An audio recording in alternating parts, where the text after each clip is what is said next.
Assalamualaikum friends, welcome back. അപ്പം നല്ലൊരു Kesari ബാത്തിൻ്റെ recipe ആയിട്ടാണ് കേട്ടോ ഞാൻ വന്നിട്ടുള്ളത്. പൈനാപ്പിൾ ചേർത്തിട്ടുള്ള കേസരി ബാത്താണ് ഇന്ന് ഞാനിവിടെ ഷെയർ ചെയ്യുന്നത്. സാധാരണ നമ്മൾ പൈനാപ്പിൾ ചേർക്കാതെ ഉണ്ടാക്കാറുണ്ടല്ലേ, അതിൽ നിന്നും വ്യത്യസ്തമായിട്ട് നല്ലൊരു ഫ്ലേവറും നല്ലൊരു ടേസ്റ്റുമാണ് കേട്ടോ പൈനാപ്പിൾ ചേർത്ത് കൊടുക്കുന്ന സമയത്ത്. അപ്പോൾ നമുക്ക് പെട്ടെന്ന് ഈവനിങ് ഒക്കെ മക്കൾക്ക് ഉണ്ടാക്കി കൊടുക്കാൻ പറ്റിയ നല്ലൊരു ഐറ്റം തന്നെയാണ്. അപ്പോൾ അതിന് വേണ്ട ഇൻഗ്രീഡിയൻസ് എന്തൊക്കെയാണെന്ന് നോക്കാം. 1 കപ്പ് റവ എടുത്തു വെച്ചിട്ടുണ്ട്, അതേപോലെ തന്നെ ആവശ്യത്തിനുള്ള നട്ട്സ്, കിസ്മിസ്, പിന്നെ 1 കപ്പ് അളവിൽ പൈനാപ്പിളും അതേ അളവിൽ തന്നെ പഞ്ചസാര ഇതിൻ്റെ ഡബിളാണ് ചേർക്കേണ്ടത്. അത് നമുക്ക് മധുരത്തിനനുസരിച്ച് ചേർത്ത് കൊടുക്കാം. ഒരു പാനിലേക്ക് ഞാനിതാ ഗീ ഒഴിച്ചു കൊടുത്തിട്ടുണ്ട്. എണ്ണയല്ല, ഗീ ആണ് വേണ്ടത്. അപ്പോൾ ഗീ ചൂടായി വരുന്ന സമയത്ത് അതിലേക്ക് നമ്മുടെ നട്ട്സും കിസ്മിസും ഒക്കെ ഇട്ടൊന്ന് വറുത്ത് കോരിയെടുക്കാം. നല്ലൊരു ഗോൾഡൻ ബ്രൗൺ കളർ ആവുന്ന സമയത്ത് നമുക്കിത് നെയ്യിൽ നിന്നും കോരി മാറ്റാം.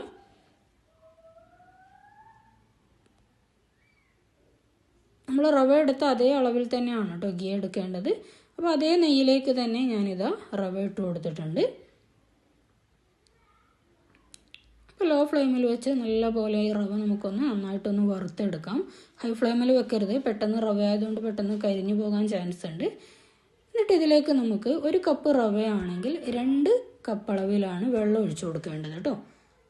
കറക്റ്റ് ഡബിളായിട്ടാണ് വെള്ളം ചേർത്ത് കൊടുക്കേണ്ടത്. ഏകദേശം റവ ഏകദേശം വെന്ത് വരുന്ന ആ ഒരു സമയത്ത് നമ്മൾ എടുത്തു വെച്ചിട്ടുള്ള പഞ്ചസാര ഇതിലേക്ക് ആഡ് ചെയ്ത് കൊടുക്കാം.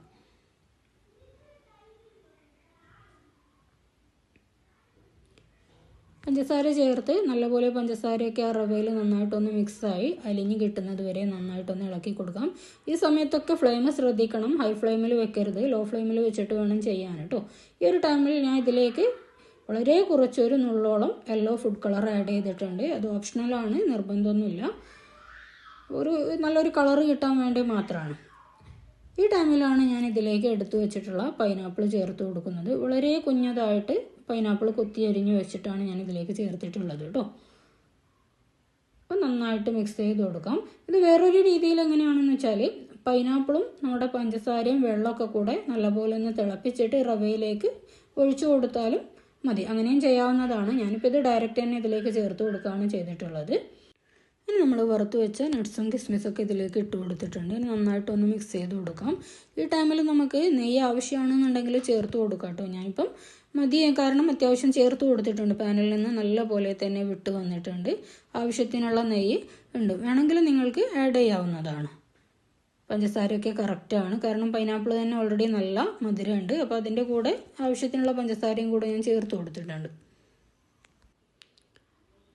അങ്ങനെ ഇതാ നമ്മുടെ കേസരി ബാത്ത് ഇവിടെ റെഡി ആയിട്ടുണ്ട്. നമുക്ക് ഫ്ലെയിം ഓഫ് ചെയ്യാം. അപ്പോൾ എൻ്റെ ഈ വീഡിയോ ഇഷ്ടമായിട്ടുണ്ടെങ്കിൽ ഇതേപോലെ ഒന്ന് ട്രൈ ചെയ്ത് നോക്കണേ. നിങ്ങളുടെ അഭിപ്രായങ്ങളൊക്കെ കമൻറ്റ് ബോക്സിലൂടെ അറിയിക്കാൻ മറക്കല്ലേ. ഇൻഷാ അല്ലാഹ് ഇതേപോലെയുള്ള മറ്റൊരു കിടിലൻ റെസിപ്പിയുമായിട്ട് നമുക്ക് പെട്ടെന്ന് തന്നെ കാണാം. അസ്സലാമു അലൈക്കും.